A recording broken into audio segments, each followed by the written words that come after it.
Is there anybody here? What was that? Yo. Oh. Right, so what I heard was they threw something on the ground or something like that. Threw something, knocked something over, but it's after I said about like making themselves known. That is beautiful. Baked beans in a haunted cave. Oh my fucking God. That was the sound. Some camping trips leave you with great memories. Others leave you haunted for life. Camping can be peaceful, adventurous, or downright terrifying. Sometimes, the sounds in the woods aren't just the wind and the feeling of being watched.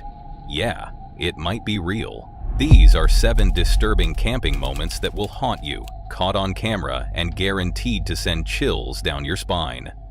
So, if you thought the great outdoors was all fun and relaxation, think again. Field Days, a popular YouTuber with 1.74 million subscribers, decides to take on a terrifying challenge, spending a whole night in a haunted cave. The cave has a bad reputation for being a place filled with spooky and unexplained occurrences, and Field Days is both excited and nervous to test whether the rumors are true. From the start, the atmosphere in the cave is heavy, as if something is waiting in the shadows. As he walks deeper, he can feel the silence pressing in on him. His heart races, but he keeps going forward, determined to face whatever comes his way. As the intro begins, Field Days welcomes his viewers with his usual enthusiastic tone, ready to take them on an adventure. "Yay, dogs, welcome back to another video," he says, the excitement in his voice unmistakable. However, there's a hint of tension as he mentions the challenge ahead. "I'm about to spend the night in a haunted cave," he warns, setting the tone for the terrifying journey that lies ahead. What's going on, doggies? Welcome to a solo camping in a haunted cave video. I've just been dropped off on the side of the road, which is probably about 2 k's that way. We are steaming our way through this dry bushland in search of this haunted cave.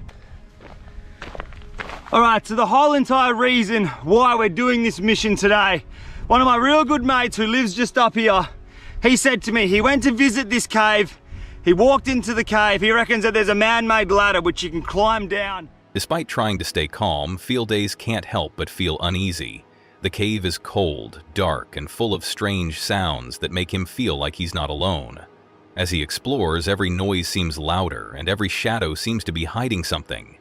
Is there someone else here, he wonders, trying to shake off the eerie feeling that's slowly taking over him.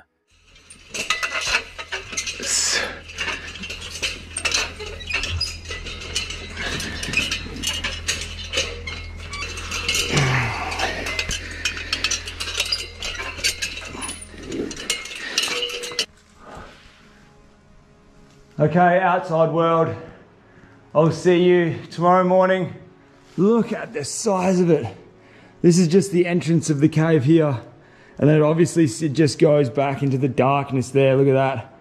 There's big cracks which just continue down by the looks of it. Haven't been down there yet, but... Even though he's filming for his viewers, it's obvious he's starting to feel the weight of the stories he's heard about the cave. Further into the cave, Field Days comes across a small hole in the ground, leading to an even darker part of the cave. What's this hole? "Oh my God, what goes down there?" he says, sounding both curious and afraid.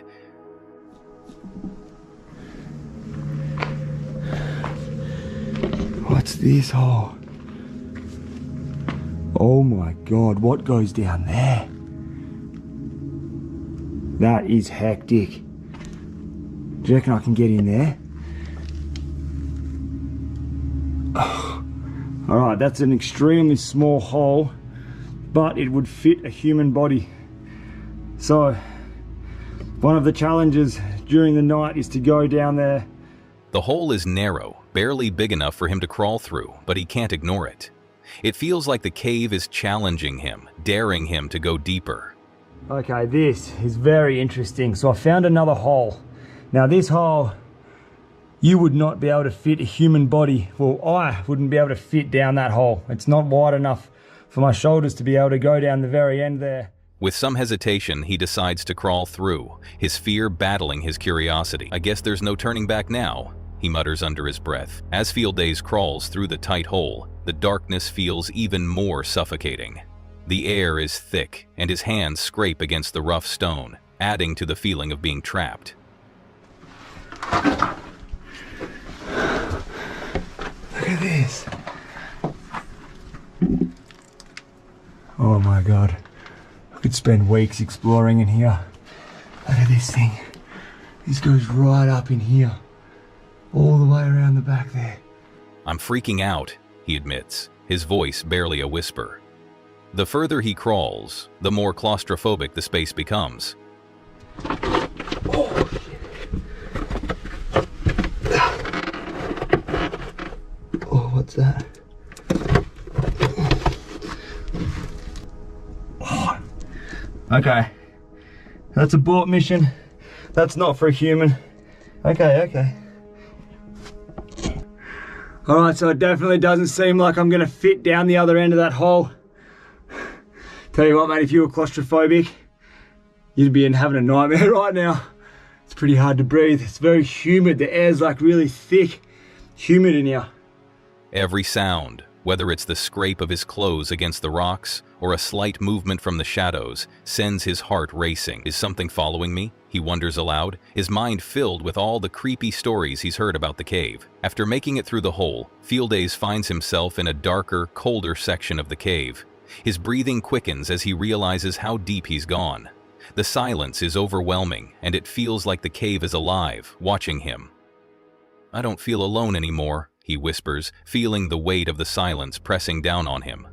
The fear has settled in fully, but he pushes forward, determined to finish what he started.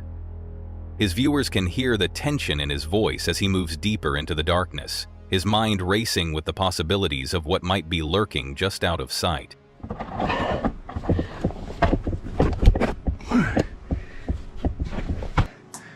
This is definitely something that I did not think about at all. Alright, so there is one thing that I didn't think about when I come into this little camping cave Ghostbuster mission, and it's the mosquitoes. Millions. When I say millions, I'm talking millions of mosquitoes in here. My knuckles are getting smoked, my knees, my legs, everything, every bit of exposed skin is getting punished right now. It's currently 8:36 at night. Two noises which I've heard, which completely, the second noise, I had goosebumps from my head to toes. I'm talking a sound I've never heard it before in my entire life. The tension reaches a breaking point when Field Days hears a strange sound coming from the distance, a chain rattling in the darkness. His heart stops for a moment as his eyes scan the cave, trying to make sense of the noise. Something was moving this chain 3 times in a row, he says, his voice shaking. I got no idea what it could have been. The sound feels wrong, unnatural, and his fear spikes. He looks around nervously, but there's nothing there. That is beautiful. Baked beans in a haunted cave. Oh my f***ing God. That was the sound. That is the sound. Did you hear that? Look at my arms. I got full goosebumps.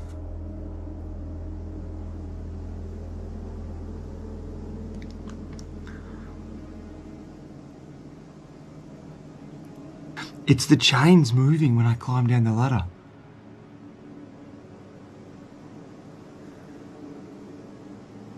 It's a big, heavy, thick chain. Wind can't move that. Holy shit.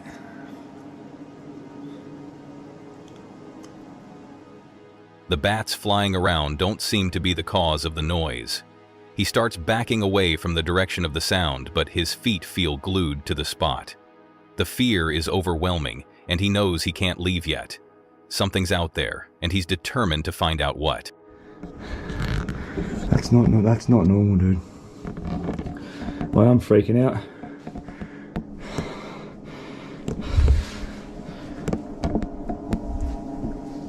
That's that chain. That chain's moving.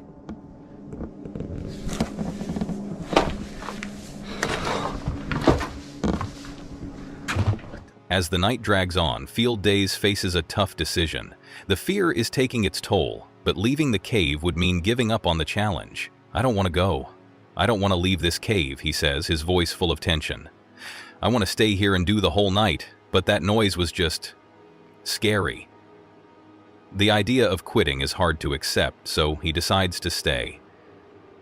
So this is the ladder that was making the sounds.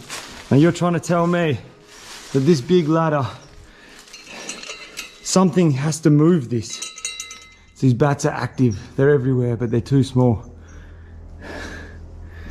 I don't know. I don't want to go. I don't want to leave this cave. I want to stay here and do the whole night, but that noise was just scary. I might sit up here. I might just chill here. If I quit now, I'm going to be pissed off at myself, he says, trying to push through the fear. His resolve strengthens, but his fear doesn't let up. The cave is testing him, and he's not about to give in. I'm just going to lean up against that wall there, and I'm going to stay close to the entrance of the ladder, because that sound I heard before, it is... Okay, it is up around 2:30 in the morning right now. I've heard that sound again, so the only way I can describe this noise, it's between a cat hissing and it sounds like human voice. Like, I'm not even joking, it sounds human-like. I can't even make the sound with my mouth. It's an extremely weird sound, and as soon as you hear it, you just get riddled with goosebumps. Like, I'm talking riddled. Finally, the first light of morning breaks through, signaling the end of the night's terror. Field Days is exhausted, but he's made it through the challenge. We made it. The sun's rising, and that's it, he says, a sense of relief in his voice. The terror, the strange noises, and the feeling of being watched are finally over. He's proud of himself for pushing through, and he thanks his viewers for sticking with him through the night. That was a creepy night experience. I'm glad I did it, he says. The morning, we have spent the whole entire night in this cave. Some of the most craziest, most busted ass sounds I've heard in my life. Smiling despite the fear he's just faced. As he leaves the cave, the feeling of victory over his fear lingers, and he knows this adventure will stay with him for a long time. By the end of the video, Field Days has not only survived the haunted cave, but has also shared a powerful experience with his viewers. The fear and suspense from every moment of his adventure will stick with them long after the video ends, leaving them with questions about what really lurks in the darkness of haunted places. It's a thrilling journey into the unknown, and Field Days' courage to face his fears is the real highlight of the experience. Hike Slam is a channel that explores all aspects of hiking, providing helpful tips, gear advice, and thrilling trail stories. The creator of the channel, Phil, has had incredible hiking experiences over the years, including completing a thru hike of the Appalachian Trail when he was 28. He has also hiked extensively in places like the White Mountains of New Hampshire, and most recently he hiked 150 miles of the Oregon Coast Trail. Despite being experienced, Phil still encounters mysterious and sometimes eerie events during his hikes. In one particular adventure, he hikes alone into the Appalachian Trail section near his home in Virginia just before Thanksgiving. What was supposed to be a peaceful and quiet overnight hike soon turns into a strange and unnerving experience, filled with cryptic writings, dead animals, and odd happenings that leave Phil questioning whether he's being followed by someone in the woods. Hi, Phil here from Hike Slam. Today I'm gonna hike into the woods a little bit here in Virginia and do an overnight. It's the day before Thanksgiving. It's supposed to be cold tonight, but I'm looking forward to it. This is gonna be a lot of fun. Last time I was on this section of trail, it was September, so leaves were on the trees. It was warm. Right now it's really nice. It's probably low 50s, but it'll be colder tonight, so I'll have a fire, have some food, set up my tent, and we'll see what we find. So I'm gonna get going here and yeah, find the camp spot and see if anybody's there. The adventure begins on the day before Thanksgiving when Phil heads out for his hike. He talks about his excitement, mentioning that the weather is expected to be cold, but he's prepared. I'm looking forward to it. This can be a lot of fun, he says, eager to get started. He recalls his last time hiking in this section was back in September, with the weather being warm and the trees full of leaves. Now, in late fall, the cold air adds an eerie edge to the trail. He mentions that he'll set up a fire, have some food, and find a good camping spot. As he walks, Phil is also on the lookout to see if any other hikers are nearby. Little does he know that his night is about to take a dark turn. So the hike's been awesome so far. I mean, I've only been out for about half hour. River behind me, really pretty day. As I was walking up, I saw some trash in the trail and I came across this. So some Bud Light cans, plastic bat, some writing on some of this garbage. By 3 p.m., the day starts to lose its light. Phil's journey through the woods continues, and he's getting closer to his campsite. The sun begins to dip behind the hills, and soon the forest will be shrouded in darkness. At this point, the tension starts to build. Phil is still making his way to the shelter and campsite, unaware of what awaits him there. As he approaches the site, the strange occurrences begin to unfold. Upon reaching the campsite, Phil discovers a disturbing sight. He finds a dead duck lying on the ground. But that's not all. There's a long note near the dead animal, seemingly placed there recently. The weirdness continues.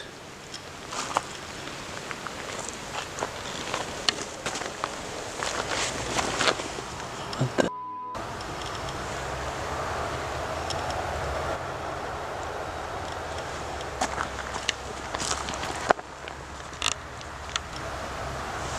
And there's a dead duck here.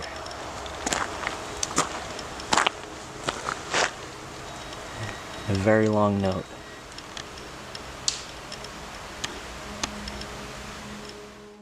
It looks like it was just put here because it's not wet, Phil observes, his voice tinged with confusion. He notes that the duck appears to have been recently killed, adding to the ominous atmosphere. The combination of the dead animal and the strange note hints that something unsettling might be going on in these woods. Phil's curiosity is piqued, but at the same time, he feels a growing sense of unease. All right, approaching the shelter here. There's definitely nobody here.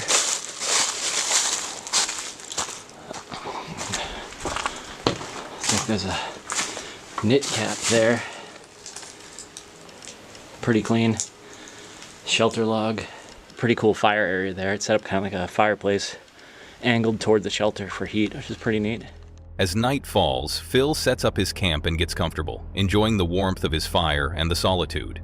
He mentions that it's the night before Thanksgiving and that he stopped at a convenience store on his way to the trail, making the night feel like an ordinary camping trip. However, the strange events that happened earlier are still on his mind. He tries to push the thoughts aside as he enjoys a moment of peace by the fire, reflecting on the day. It seems like a calm moment, but there's a lingering feeling that something is off in the woods.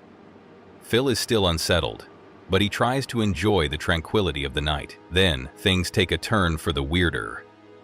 So I had the one campsite in mind, the Mats Creek shelter.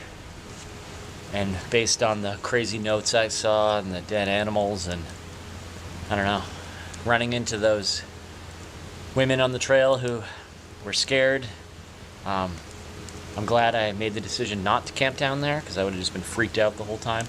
This is only about 2 miles from that other campsite, but it's on the other side of the road. Still on the Appalachian Trail, but far enough away that I feel safe, which is good. Fire's throwing off a good amount of heat right now. It's a nice feeling to have dinner done, dishes done, tent set up with a sleeping bag in it, fire going. So I'm gonna celebrate a little bit of a... As he sits by the fire, Phil notices some cryptic writings that seem to have been left behind on the trail. One of them reads, "Watch out for Yeet Mouse," and another says, "The dead do walk and talk."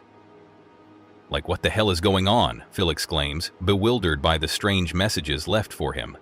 His mind races as he starts to feel more uncomfortable. What kind of person would leave these odd writings in the woods? The atmosphere around him becomes heavy with a sense of foreboding. Emergency press conference. So I thought it would be a fun little thing to look at the Johns Hollow shelter log. That's where I'm staying, Johns Hollow shelter, and just check out trail names and what people's experiences were on the trail. And it was fun at first. And they have these things that they put in shelters a lot to hang your food bag from, so like mice can't get to it. Look at this one. What do you know? Same handwriting as the one in the book, and that garbage on the trail from that same dude. So it says, watch out for yeet mouse. The dead do walk and talk. With his nerves starting to get the better of him, he decides to retreat to his tent to try and get some rest. In the safety of his tent, Phil tries to settle down, but his mind is still racing. He listens carefully to the sounds around him, hoping to hear something familiar. However, the silence in the woods is broken only by the occasional crackling of the fire. As he lies in his tent, he can't shake the feeling that someone is nearby, watching him. He keeps glancing at the hill behind the shelter, expecting to see the glow of a headlamp coming down the trail. The quiet stillness of the night only adds to the sense of unease. Phil knows he's not alone, but whether it's just the odd feeling of being in the wilderness or something more sinister, he's not sure. As the hours pass, the eerie feeling grows. The strange happenings, from the dead duck to the mysterious writings, continue to haunt Phil. He reflects on his decision to change campsites earlier, wondering if it was the right choice. Suddenly, his fears intensify when he notices something in the distance. A light moving through the woods. At first, he's not sure if it's just his imagination playing tricks on him, but the light doesn't disappear. "I think I saw someone," he says, his voice filled with dread. He quickly realizes that the light is getting closer, and he starts to feel like he's being followed. Feeling a surge of panic, Phil decides it's time to leave. "I just got out of there," he admits, still shaken. As he hikes back through the woods, he can't shake the feeling that the light is following him. He's unsure whether it's just the way the trees are positioned or if someone is actually out there tracking his movements. "I kept looking behind me a bunch of times," he says, his voice filled with nervous energy. The more he thinks about it, the more certain he becomes that he's not imagining things. And I think this is a combination of the weird dude down the trail and his cryptic writings that I keep finding everywhere, and also in the woods, your mind plays games with you. Every sound, every light is something to be concerned about. So just gonna hunker down in here for a little bit and see what happens. The light, possibly from a headlamp, seems to be following his every step. He's not willing to stick around to find out who it belongs to. Phil's heart races as he pushes forward, hoping to make it back to his truck. When he finally reaches his truck, the tension in his body begins to ease, but the questions remain. Was it another hiker? Or was something more sinister happening in the woods? Phil doesn't know for sure, but he's relieved to be leaving the mysterious happenings behind. As he drives away, he reflects on the strange events of the night and the unsettling feeling that stayed with him. The forest had been quiet, but it wasn't empty, and Phil learned that sometimes the scariest things on the trail are the ones you can't see. Is there anybody here? Who's that? Yasko is a well-known YouTuber with 708K subscribers who specializes in creating content focused on spooky adventures. His channel is filled with horror and entertainment videos, including stories of paranormal encounters, creepy camping trips, and investigations into haunted places. One of his most chilling videos, My Terrifying Camping Trip at Haunted Ghost Town, Someone Showed Up to My Camp Gone Wrong, takes viewers on a terrifying journey to a remote and abandoned ghost town located deep in the mountains. What starts as an adventurous camping trip soon turns into a nightmare when an unknown presence begins to stalk Yasko and his friend Chris. Here's a breakdown of the video with timestamps. The video begins with Yasko setting the scene in an eerie, abandoned ghost town, which he's camping in with his friend Chris. "Is there anybody here?" Yasko asks, introducing the location to his viewers. "We are going to be camping at an abandoned haunted ghost town way up in the mountains of the Adirondacks. Of an old abandoned cabin, and there are signs that someone's been living here very recently. And I mean, there's clothing. Right? What was that? What was that? What was that? Who's over there? What the hell? Oh! Yo. Oh, yo, Chris, can you come back? Can you come back? Yeah. What was that? Yasko is inside an old cabin, and he notices signs that someone has been living there recently. There's clothing left behind, and as Yasko continues exploring, he hears strange noises that immediately put him on edge. "What was that? What was that? Who's over there?" he says, clearly startled. The tension is palpable as he calls out to Chris, urging him to return. Something is definitely wrong, and they both realize they're not alone. Now, I do want to mention we've actually been to this place in the past. We're going to be sleeping in this cabin right here, and the very last time we were here, people showed up. And I don't know what their intentions were, but they definitely were not good.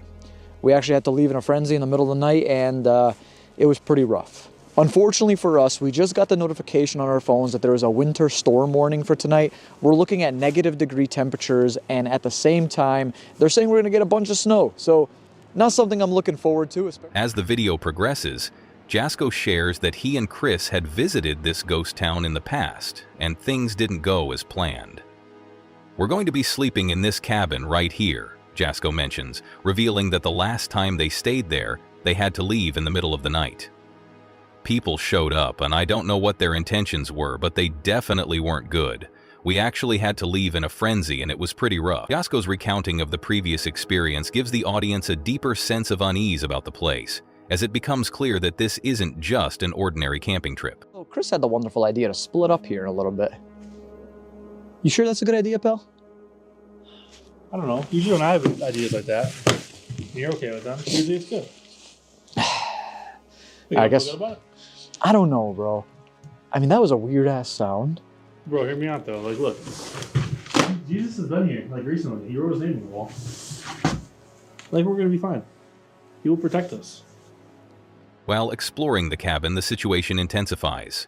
Jasko and Chris begin hearing disturbing noises around them. "Shut the _ up," Chris yells after hearing a loud, unexplained sound. Jasko's voice is full of fear and discomfort as they continue to explore the abandoned buildings. "There's a building back there," he says. The surroundings are dark and foreboding, and the two friends are visibly shaken by the eerie atmosphere. "You can just feel it," Jasko explains, "like you're being watched. I'm going to switch Spirit Talker on as well." The pair begin using paranormal equipment in an attempt to communicate with any spirits that may be lingering in the area. What the hell is this? I don't know, but this It's like an attic or something. this closes from here, dude. Did you see this? Oh, I didn't. Hey, what is this supposed to be then? I don't know. It's the building shaped weird, right? It's like smaller on the bottom, Yeah, it is bigger really... on the top. It's kind of. Oh, there's something on this. What the hell is that? Okay, first and foremost, I'm getting a really bad feeling up here.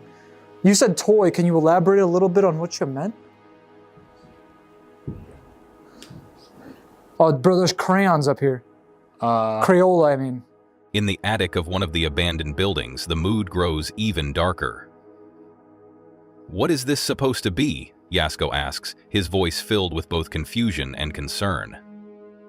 The attic appears to be filled with strange items, including crayons, which make Jasko think that the building might have been an old activity center. Maybe this was like an activity center, he muses. But his unease is evident as he says, "I'm getting a really bad feeling up here." The feeling of dread is almost tangible, and the pair are left wondering who or what might have been there before them. The strange objects in the attic seem to be a sign of something far more sinister. Okay, let me grab my flashlight. That doesn't look really accessible. Where's my flashlight? Oh, there it is. Oh, I just noticed the bike. Okay. There's footsteps. A lot of them, actually. Let's go check this out. Children are here, huh? Well, my name's Jasko. If you'd like to communicate with me, anybody for that matter, please come forward and do so. As Jasko and Chris move through the abandoned ghost town, they come across something that stops them in their tracks. A bike and fresh footprints. "Wait, what's that? I just noticed the bike and there are footsteps," Jasko says in shock. His voice quivers with fear as he realizes they might not be alone after all. The presence of the footprints leads them to wonder if someone or something is still in the area. Jasko attempts to make contact with whatever is out there, saying, "My name's Jasko. If you'd like to communicate with me, please come forward." The fear in his voice grows as he waits for a response, but nothing happens until they hear something that gives them both chills. Suddenly, they hear something, a voice that sends them into full panic mode. "How's that?" Yasko asks, his voice trembling. The atmosphere is tense as they continue searching the area, unsure of what they're going to encounter next. The fear of being watched is overwhelming, and the suspense builds as every step feels like it could be their last. "I just heard someone," Yasko says, his voice barely above a whisper. At this point, it's clear that they are in a place that isn't just haunted by ghosts. There's something much more sinister at play. Whoa! Actually, what the f is that? Yeah, we're armed! Chris, slowly, creep. With me, stay with me. Stay with me right now. Oh, fuck. Hold on. Bro. What the f sound? I've never heard anything like that in my life. That was freaky as shit. Evil? Yeah. Can you hold us? Sorry. Okay. Guys, listen. I know this probably isn't as long of a video as I know. The situation becomes even more terrifying when Jasko and Chris hear a strange noise coming from the cabin. "What the hell is that?" Jasko says, clearly on edge. "What is going on? What is that noise?" The sound is unlike anything they've ever heard before. Jasko urges Chris to stay close as they move through the darkened area. "Chris, slowly, stay with me right now," Jasko says, his fear escalating with every strange sound. The noise seems to come from all directions, and the two friends are on high alert. This is no longer just a camping trip. It has become a desperate race for survival. I'll be here. Shit, this is a bad idea. Let's go. It's fine. Oh. Ow. Oh. Ah. Holy shit. Dude, I have never heard these noises in my life. Close the door, close the door. Fuck, you scared me. Sorry. Shit.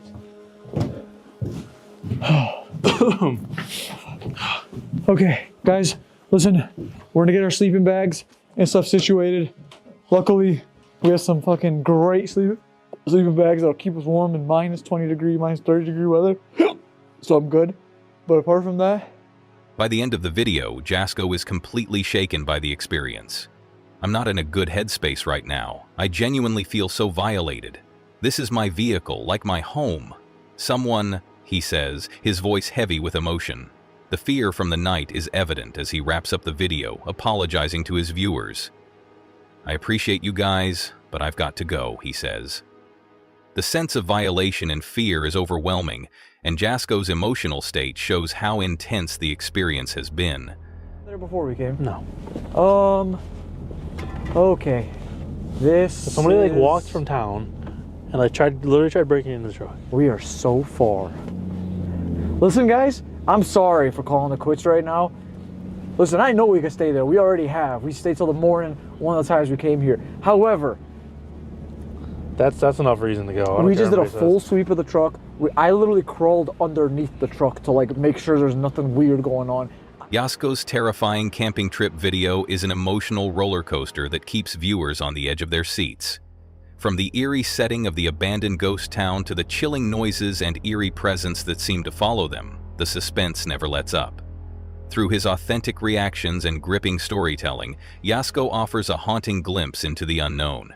His vulnerability and fear are palpable, making the experience feel raw and real. It's a must-watch for anyone who enjoys thrilling adventures and a little bit of horror mixed with real-life fear. Moxley's Paranormal World is a YouTube channel dedicated to the exploration of haunted, abandoned places throughout the UK. With 70.4K subscribers and 208 videos, it has become a go-to platform for fans of paranormal exploration. The channel takes its viewers to eerie locations such as haunted houses, asylums, and old hospitals, diving into some of the most notorious and creepy spots. The experiences shared are chilling, and if you're into ghost hunting or just enjoy a good spooky adventure, Moxley's Paranormal World will have you hooked. In one of the most recent explorations, Moxley starts the investigation in an ominous location, claiming the area has a dark history tied to a local legend. This is where it's supposedly said that there was a lad that come here to sell his soul to the devil to be able to transform into a werewolf. And the devil actually appeared in front of him and granted him that wish. Later on that same night, it said that he called his friend and said he doesn't want this no more, and the phone line died, right? This is where it's supposedly said that there was a lad who came here to sell his soul to the devil to be able to transform into a werewolf, Moxley explains. The tension builds as the night begins, and we're instantly thrust into the mystery surrounding the location, setting the stage for what's to come. Moxley's calm tone, contrasted with the sinister legend, pulls viewers in, giving them the feeling that something truly eerie is about to unfold. The adventure continues, and Moxley recalls a previous experience while on another paranormal investigation. If you've seen Ghost Entrance live, you'd have seen the palaver we had there.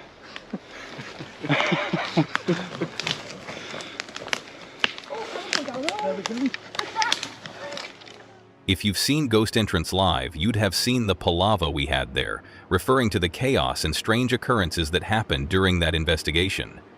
Despite the unsettling nature of the previous encounter, there's a sense of calm as Moxley begins the current investigation, though you can feel the tension building. The unease of being in an unknown, possibly haunted place is evident in the way Moxley speaks, making us feel like we're right there with him. As the night goes on, the atmosphere becomes increasingly strange. Definitely a weird feeling out here, isn't there? It's weird out there, Moxley states, as the group ventures further into the abandoned area. His voice carries an eerie edge, and we begin to feel the strange presence he's describing. There's something unsettling about the place, but it's difficult to pinpoint exactly what. The air seems to hum with energy, as if it's filled with ghosts and spirits from another time. The team continues to press on, but the bizarre feeling of being watched is palpable. Suddenly, the team experiences a more intense encounter. Moxley pulls out a spirit box in an attempt to communicate with any spirits that might be present. "Hello?" he calls into the darkness. The moment he speaks, the group hears an eerie sound, almost like a whisper, which sets the tone for the rest of the investigation. Literally, we're just going to try and find a spot where we can stand. We're just going to try and find the spot where we can stand. Maybe do an EVP, Spirit Talker. Let's see what we can pick up on. But just being out here, guys, honestly, you can... Maybe do an EVP session, Moxley says. His voice shakes slightly, the quietness around him amplifying the tension. As he turns on the spirit box, there's an immediate shift in the atmosphere. The feeling of being watched becomes even stronger. The investigation gets even more intense as the team picks up an unsettling response from the spirit box. There's something here. If I count to 3, on the count of 3, will you light them lights up for me? 1, 2, Alice, 3. Wow. On the count of 3, will you write them right for me? Moxley asks, trying to communicate with the unseen entity. Oh, look at that. Oh, Paul. 6.7 that went up to. Brilliant. When did that last happen? At the asylum. At the asylum. Over there as well. When the meter spikes to 6.7, the team realizes that something extraordinary is happening. When did that last happen with the asylum? Moxley asks, referencing a similar occurrence from another investigation. The spike in energy is hard to ignore, and everyone in the group can feel the electricity in the air, building the suspense for what might happen next. As the night drags on, the atmosphere becomes increasingly unsettling. Moxley continues to ask questions, but it's clear that the spirits are not playing nice.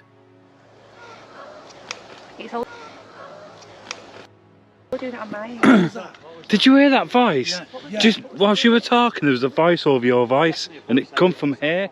At one point, the team hears a loud metallic noise in the distance, which Moxley describes as something shouting. The group is on edge, and they begin to feel as if they're not alone.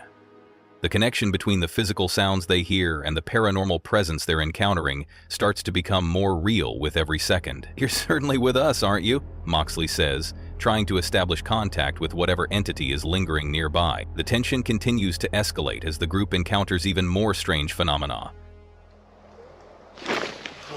Now, oh. No. Did you hear that behind me? Yes, I heard it. Oh, cold. Right up my neck. Do you want to come towards us? Moxley's voice drops to a whisper as the group hears faint whispering sounds nearby. "How's that whispering?" he asks. It's a moment of pure fear and curiosity as Moxley and his crew realize that the spirits are becoming more aggressive and vocal. The whispers are low and unsettling, and the team reacts with palpable fear as they continue to gather evidence. We're going further down to the outskirts of where the wolf sightings are. So we're still in wolf territory here. Say that again. Witchcraft as well. Yes. It's been documented here. And you've got black-eyed children. Yeah, that's what I was just saying, because they've headed towards where the black-eyed children. As the investigation moves toward its climax, Moxley and his team find themselves nearing the site of an infamous local legend. We're heading towards where the Black M children sightings are, he says, heightening the fear and mystery of the situation. The stakes are raised as the group ventures into the unknown, trying to uncover the truth behind the spooky folklore surrounding the area. Moxley's voice is filled with both determination and anxiety as they move forward, knowing they are getting closer to a place that has been known to spook even the bravest of souls. As the investigation draws to a close, Moxley and his team find themselves feeling trapped, surrounded by paranormal energy. Yeah. Seriously, we need to get back to camp as well, because something's going on back there with Dave there. We need to get back to camp as well because something's going on back there, Moxley says. His words carry a sense of urgency, and the group begins to head back, realizing that the night is far from over. The tension continues to build as Moxley reveals that strange occurrences are happening at their camp as well, urging everyone to leave the area before things get worse. After an eventful and unnerving night of paranormal exploration, Moxley and his team wrap up their investigation. So, we're going to get out of here. We're going to get back home now. It's been an absolute fantastic night. A lot of stuff going on. A lot of unexplainable stuff. We're going to get back home now, he says, a sense of relief in his voice. It's been an absolutely fantastic night. But as the team reflects on what they've just experienced, Moxley asks his viewers if they want to see more. Let us know in the comments section. The adventure is far from over, and the intrigue surrounding the supernatural forces they encountered only grows. Will's Whereabouts is a channel created by Will, a passionate vehicle camping enthusiast who's dedicated to bringing a fresh perspective to the world of camping. I think this will do for tonight's stealth camping. With over 297K subscribers, his content has captured the attention of people who are just as excited about vehicle campers and offbeat adventures as he is. After traveling the world for 5 years, Will discovered a deep love for vehicle camping, something he never thought he'd get into. His first real foray into this world was turning his dad's old Ford Galaxy into a small camper, and from there things took off. The pandemic gave him the opportunity to up the ante, and he converted a Fiat Ducato into a fully functional camper van, affectionately known as Mary. Since then, Will has been living his best life on the road, capturing his experiences, and sharing his love for vehicle camping with his growing community of followers.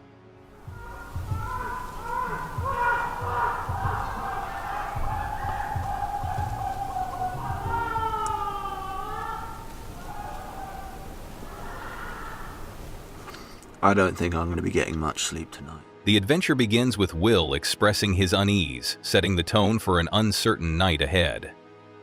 I don't think I'm going to be getting much sleep tonight, he says, and it's clear he's feeling restless.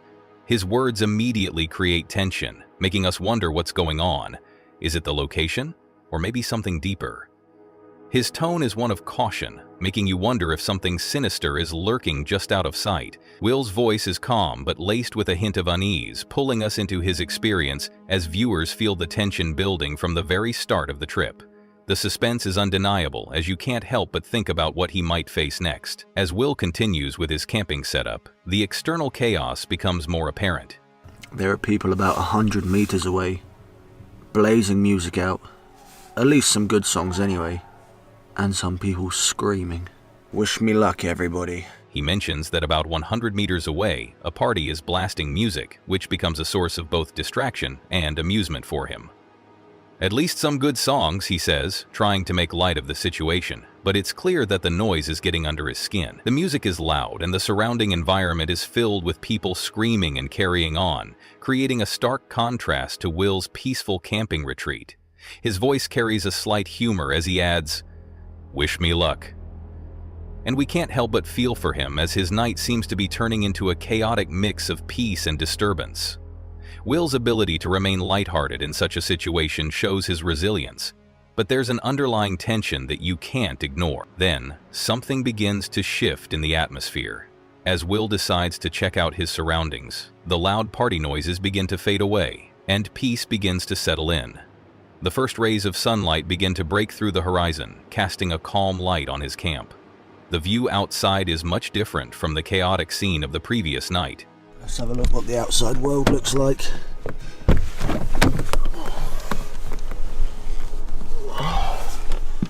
And Will takes a moment to reflect on the transition. "Let's have a look at what the outside world looks like," he says, showing an eagerness to share this newfound tranquility. With the quiet, empty car park now visible, Will mentions how refreshing it is to not hear the traffic from the main road. There's a sense of serenity that fills the air, and it almost feels like the calm after the storm. As he sets up his drone, Will's excitement builds as he gets ready to show viewers exactly where he stayed, giving them a bird's-eye view of his temporary home. The imagery of the sun rising and the peace that now surrounds him makes for a beautiful and calming shift in the video. However, there's still a bit of discomfort as Will mentions the chill in the air. It wasn't unbearable, but the cold is noticeable. I couldn't hear the main road, which was great. Did get a bit cold, but it wasn't too bad, especially this morning when I put my heater on. He explains that putting his heater on during the night was a game changer, making it easier to handle the low temperatures. Will's voice softens as he reflects on the moment, expressing gratitude for the small comfort of warmth. This detail gives us a glimpse into his experience. Nothing too dramatic, but it emphasizes the importance of these small comforts during outdoor adventures. The peaceful morning continues as Will shares his routine, which is exactly what you'd expect from a seasoned camper. He embraces the calmness, yet the slight chill in the air reminds viewers of the unpredictability of life on the road. Will shares a funny moment that brings a bit of humor into the story.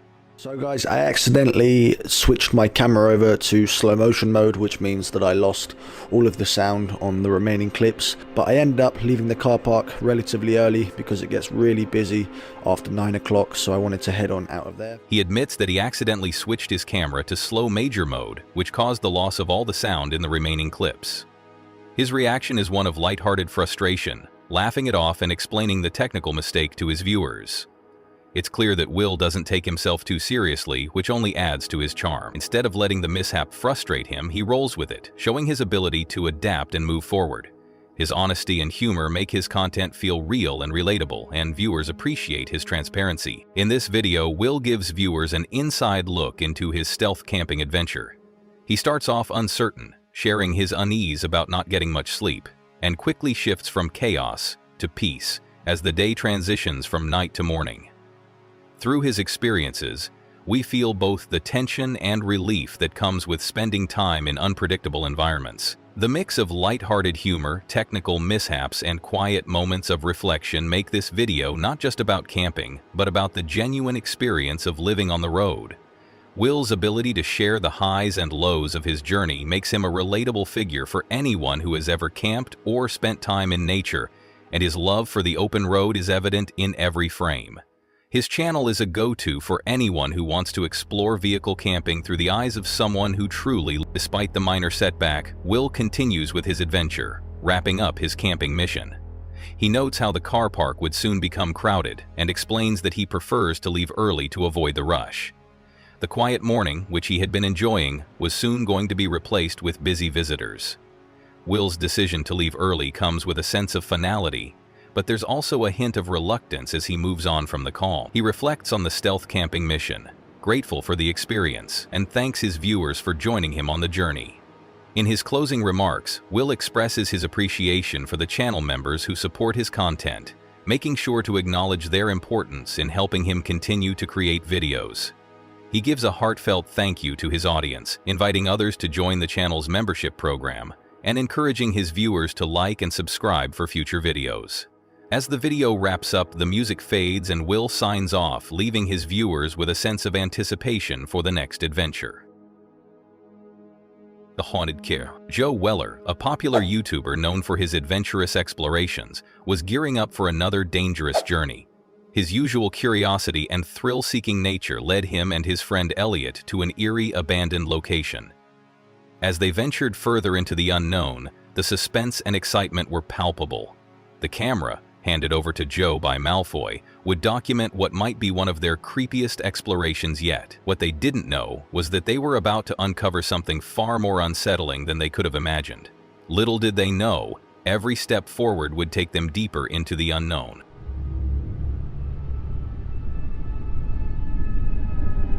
Bye, Malfoy.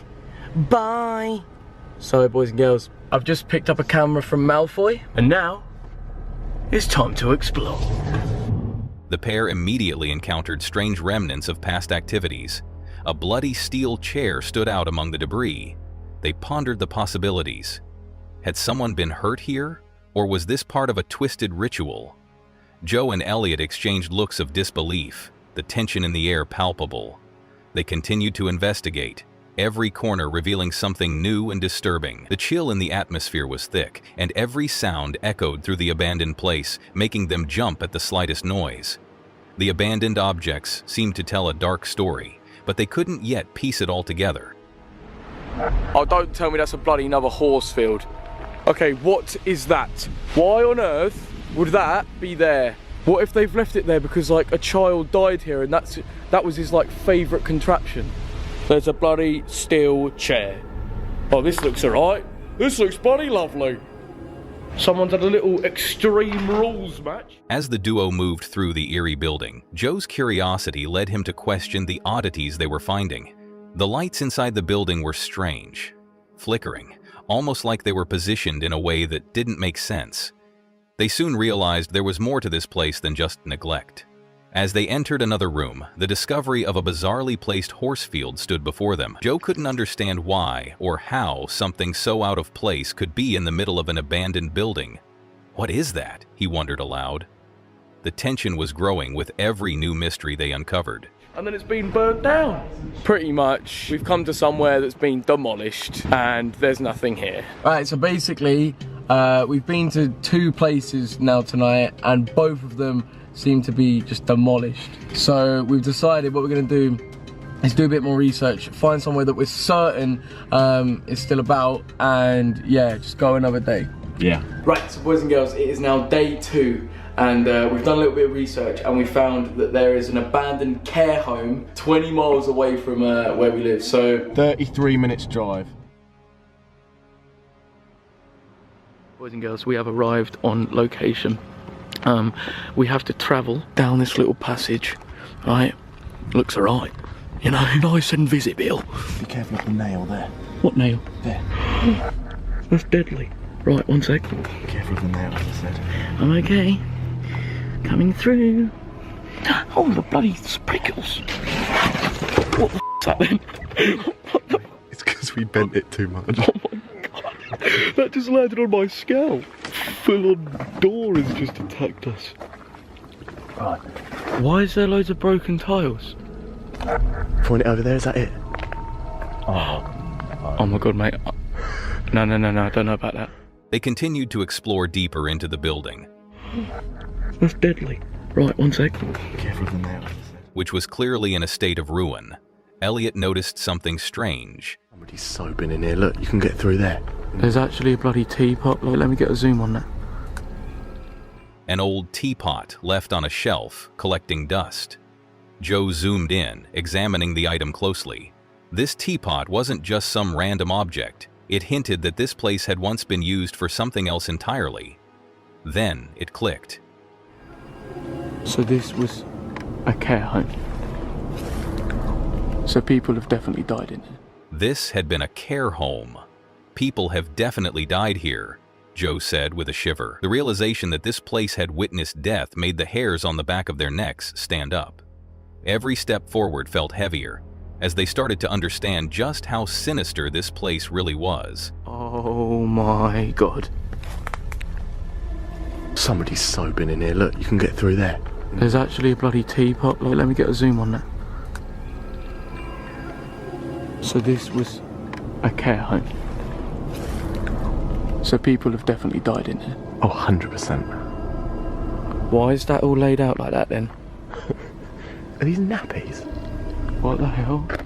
The atmosphere grew even more unsettling as they moved through the building. The silence was only interrupted by the faint sounds of creaking floorboards and distant, unexplained noises. Suddenly, Elliot paused.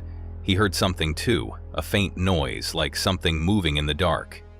Did you hear that? What was that? I heard that, did you? Yeah. He asked Joe, his voice low with unease. Joe, equally startled, nodded.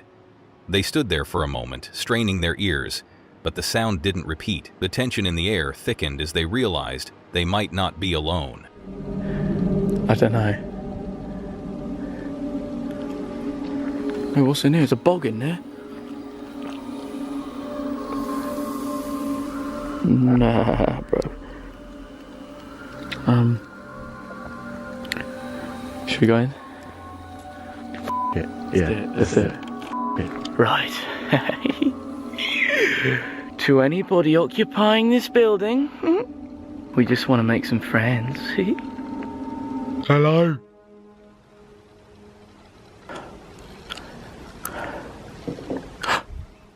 As they ventured deeper, the noise grew more pronounced.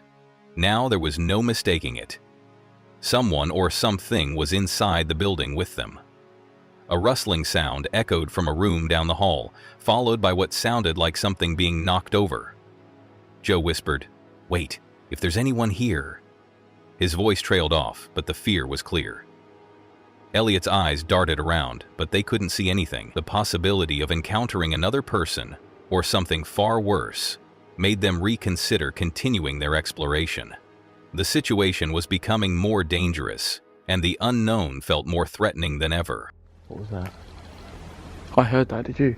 Yeah.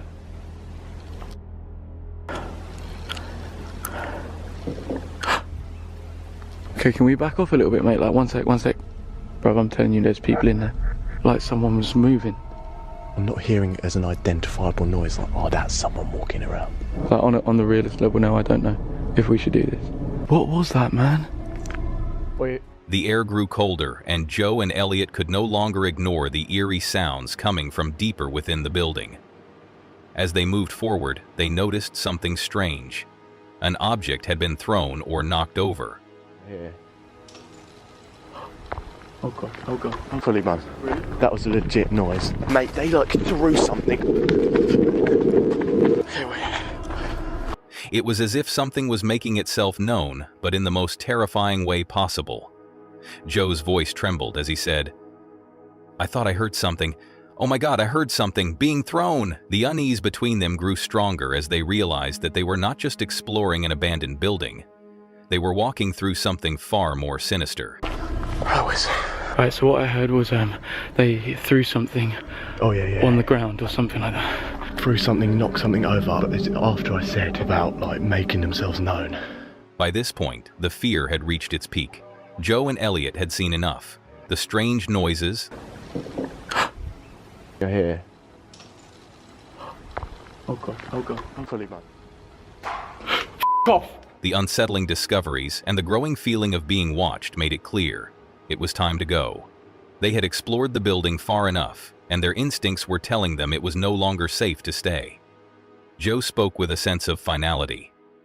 "We should have just risked it all, but at the end of the day, getting out, it gets to a point where it's just not worth it." The decision was made.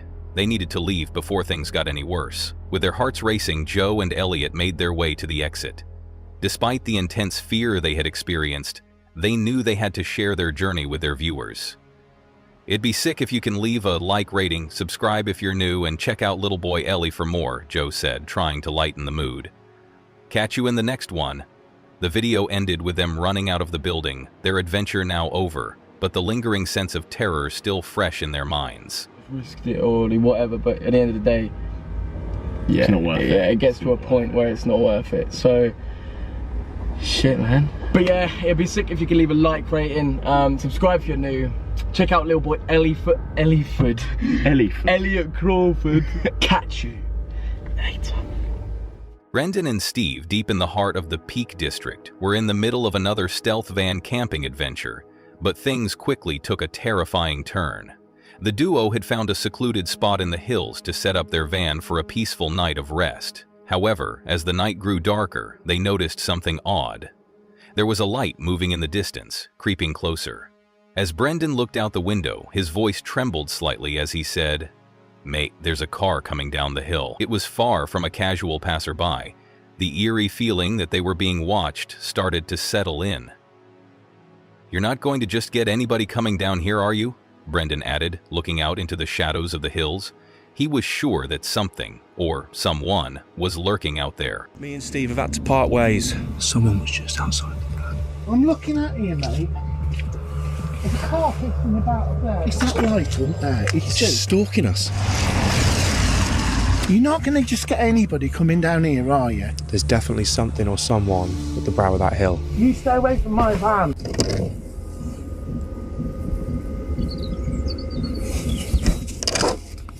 The strange light and the unsettling feeling only grew stronger as the night wore on. Brendan glanced around the area, trying to make sense of what was happening. "There's definitely something or someone with the brow of that hill," he muttered, unsure of what to make of the strange occurrences. He tried to calm himself, but every sound seemed to heighten his unease.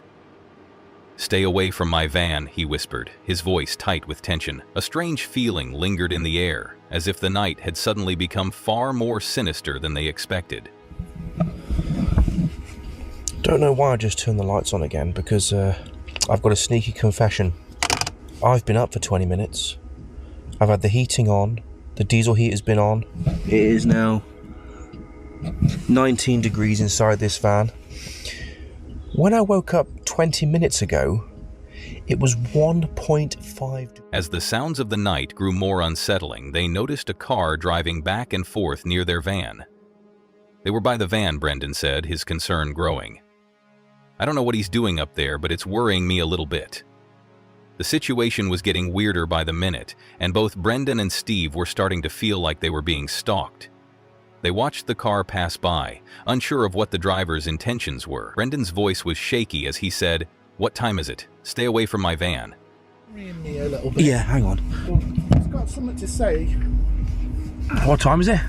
You stay away from my van. Honestly, when I heard that car go past. It was clear that they weren't just dealing with a normal passerby. Suddenly, a new element of the mystery appeared. A spotlight flickered in the distance, casting an ominous glow across the hills. "Look, he's got something up there," Brendan said, pointing out the window at the strange light. "He's our problem." It's our problem. So he's just driving backwards and forwards. If you look, right? If you look. He added, his voice full of frustration. "He's just driving backwards and forwards." Every passing moment felt more intense as they realized they were no longer alone. "Look at the top of the hill," Steve said, his voice filled with awe and fear. "There's something there." The glow from the light only added to the growing tension, and Brendan's nerves were getting the better of him. "That scared the living daylights out of me," he admitted, unable to shake the feeling that they were being hunted. Someone was just outside the van. Oh. You alright, mate? Yeah. And there's a car. Did you have it as well? Yeah. Like a. Yeah. Well, I'm looking at you, mate. There's a car pissing about up there. It must have been.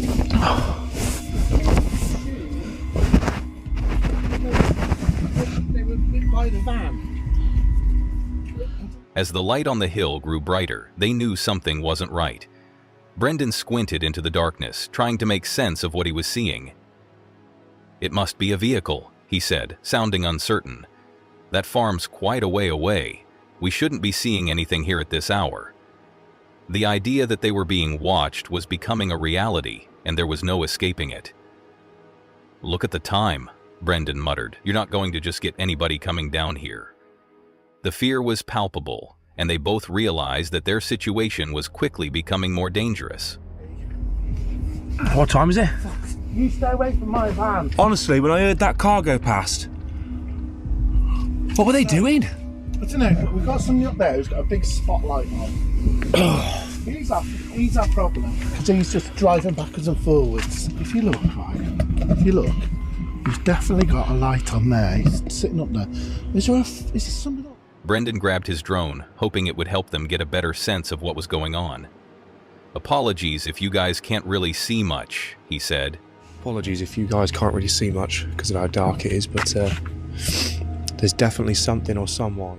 But the glow from the distant fire was undeniable. The heat coming off the light was intense, and it didn't seem like anything natural was causing it. "That's a fire," Steve said, his voice low. "What are they doing, setting fires at this time of night?" The situation was becoming even more confusing and eerie as they watched the light flicker in the distance. As the car passed again, they both realized the presence was not just coincidental. There were two vehicles involved. One was a van, and the other was a Land Rover. Might have been then. That would have been a vehicle, mate. I've got to be honest, like, because that farm's quite a way away. Now, we've had another vehicle. Look, mate, look at the time, what time it is, right? You're not going to just get anybody coming down here, are you? I mean, there's only another option of doing this, Brendan. Is the drone. Despite the growing unease, Brendan and Steve decided to stay put, convinced that they had a handle on the situation, at least for now. "We're going to stay here," Brendan said, trying to remain calm. "At least we know what that initial sound was. It sounded pretty horrific in the middle of the night, but we've got it figured out." But as the tension lingered, both of them couldn't shake the feeling that they were still being watched. "It would have been a lot better if we knew for sure," Brendan continued, but his uncertainty was evident. As the night dragged on, both Brendan and Steve found it difficult to ignore the lingering fear that something would go wrong. "Wish me luck," Brendan said, looking at the camera. "If I don't bring you back for the remainder of this video, I've been successful in getting a good night's sleep." It was clear that Brendan didn't expect things to settle down easily, but he was determined to push through the night. "Fingers crossed I get some kip," he added, hoping for some rest despite the unsettling events that had already taken place. The night was far from over, and they both knew that they would be on edge until the morning. I can't really see much because of how dark it is, but there's definitely something or someone at the brow of that hill. Look with your naked eye at the top of that hill. Yeah. See, it's picking up something. Yeah. It's like, mate, it's a fire. Look at the heat off. Look at the glow off it. What the hell are they doing setting fires at this time of night? It was quite a big fire, that was, because it showed up, didn't it? Car's gone past twice. Yeah. So we have two vehicles. Yeah. Past, but what did you say? One was a van? One was a van, definitely a little van. Yeah. And the other was Land Rover. Yeah, that Land Rover. So conclusion in a nutshell is that we're going to carry on staying here. We're going to kind of disregard that a little bit. At least we know what the initial sound was. That the video captures the growing sense of fear and unease as Brendan and Steve find themselves in an increasingly dangerous and mysterious situation. What started as a simple camping trip quickly turned into a frightening encounter with something, or someone, lurking just beyond the reach of their van. Every strange light, every passing vehicle, and every sound outside seemed to heighten the tension, making the viewers feel like they were right there with Brendan and Steve, experiencing the fear and suspense firsthand. The combination of eerie visuals, nerve-wracking suspense, and the looming threat of an unknown presence in the hills kept the audience on edge. As the night wore on, Brendan and Steve were left wondering whether they had made a terrible mistake by staying put. Would they make it through the night unscathed, or would the mysterious stalker in the hills catch up with them before dawn? The video ends with viewers left hanging, uncertain of what will happen next. The sense of dread and anticipation is palpable, making it clear that this stealth van camping adventure was anything but peaceful. Sleep. Although I'm not holding out too many hopes. We've watched this happen, but hey, wish me luck. If I don't bring you back for the remainder of this video, I've been successful in getting a good night's sleep, and I'll give you a full update in next week's video.